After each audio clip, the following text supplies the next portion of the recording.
Hello and welcome to Canary in a Goldmine. We are new for the 2022-23 season, mainly blogging at canaryinagoldmine.uk, but also chucking in some videos and live streams here on the YouTube channel.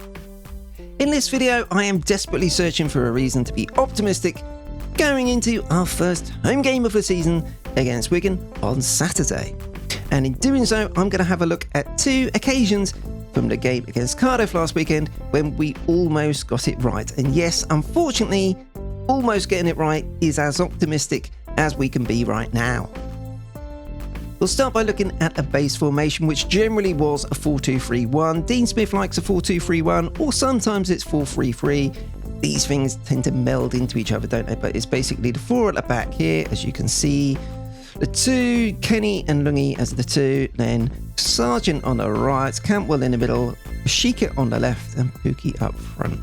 Now, the main question for most Norwich fans' mind right now is, what exactly is Dean Smith's attacking plan, and does he even have one? Well, we go back to his time at Brentford and also at Villa. What he likes to look at is the high press. Many coaches use a high press, and often they use them in slightly different ways, talk about them in slightly different ways. It's all kind of variations on a theme, really. But the basic point is to put pressure on the opposition just when you lose the ball, and also when they're in a difficult spot, so that you are working as a group in a structured and coordinated way to close down potential passing options and crowd the player with the ball, so you hopefully can force an error, force a mistake, and get possession back in a dangerous part of the pitch. So you want to see a good example of that? Well, you can't do much better than the one that led to Todd Cantwell's shot, which was the only shot he had on target for the game against Cardiff. So it all starts here with Teemu Pukki not running around like a headless chicken, but being clever in how he is pressing and when. He forces the defender across a bit. No passing option there. Difficult to go back to the goalie without taking a risk, so he has forced this guy into playing a pass into feet. And as you can see, as the ball is along the way, Todd immediately recognises the situation and is part of his coordinated press to put pressure on the guy as he's receiving the ball, with Sheikha down the bottom here waiting to get involved.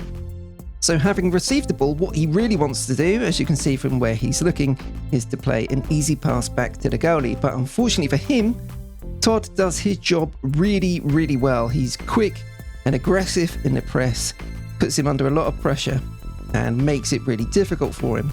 So what he essentially does is forces his player into having only one decent option to pass the ball to, and that is the right back down here. So that is exactly what he does, and of course as soon as he plays that pass, Sheikha down here becomes part of the press and comes up on top of this player. Todd is right on top of him, and Pookie has got himself into a good position there. He's not too far across, and therefore leaving a big space for him to potentially play a ball back to the goalie. He's in the middle, cutting off that lane, but close enough to cause a problem for this defender if he gets the ball. Essentially, what we've done here is the perfect press. This is exactly what you want to do. You are pressing them into going into the direction you want them to go, going to the right back in this case. There is nowhere for him to go. We have set a little heffalump trap, and they have fallen for it. All he can do from this position is play a ball back to this defender, and that is exactly what we want, because he is rushed, he is in a panic. He tries to clear the ball, but he shanks it. He shanks it right to Kenny in the middle of the pitch here, who takes a touch and then plays it. He's got all of this space to play it into, with Todd coming onto it. So again, we've forced them to give the ball away, and the players we've got, our attacking players, are in a really good position to get the ball into a dangerous area. Todd picks it up. He's goal side of the defender. This guy can't get near him. This guy can't get near him. He is in. So it is almost perfect. Almost, but not quite, because unfortunately their goalie makes a really good save. It's a good shot by Todd into the corner, the far corner, but the keeper makes a great save, tips it round the post. Now, every team that loses a match can play the what-if game, the coulda, woulda, shoulda game, basically.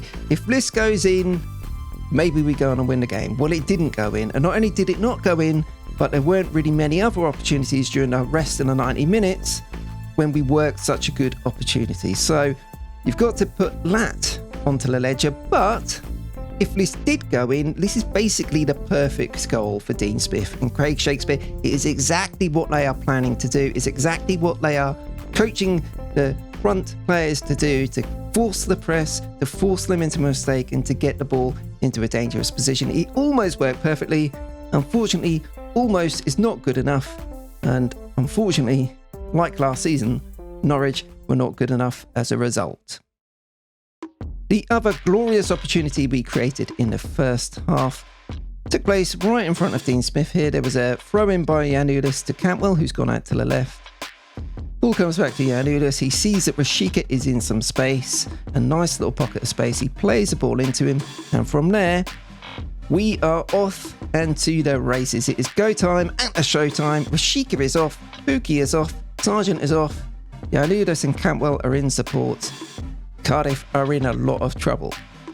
So Rashica might have played an earlier pass through to Pukki. He didn't, so Pukki sort of runs himself offside here, but no panic. Rashica keeps his composure and plays a nice little ball here. He knows Giannoulis is on his outside, and Giannoulis is going to run through and get onto the ball. As with the other situation we highlighted, this is basically the perfect position. This is the perfect counter-attack. We've got the two defensive midfielders who are completely out of the game. The right back is completely out of the game.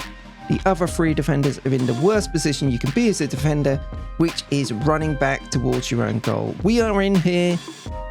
We should score.